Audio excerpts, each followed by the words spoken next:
నన్ను పిలిచిన దేవా, నన్ను ముట్టిన ప్రభువా, నీవు లేనితే నేను లేనయ్యా. నే జీవించునది నీ కృప, ఎదుగించునది నీ కృప, హెచ్చించునది నీ కృప మాత్రమే.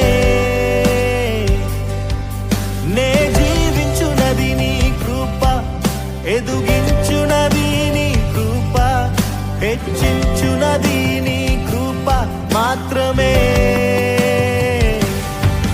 నీ కృపయే కావాలెను, నీ కృపయే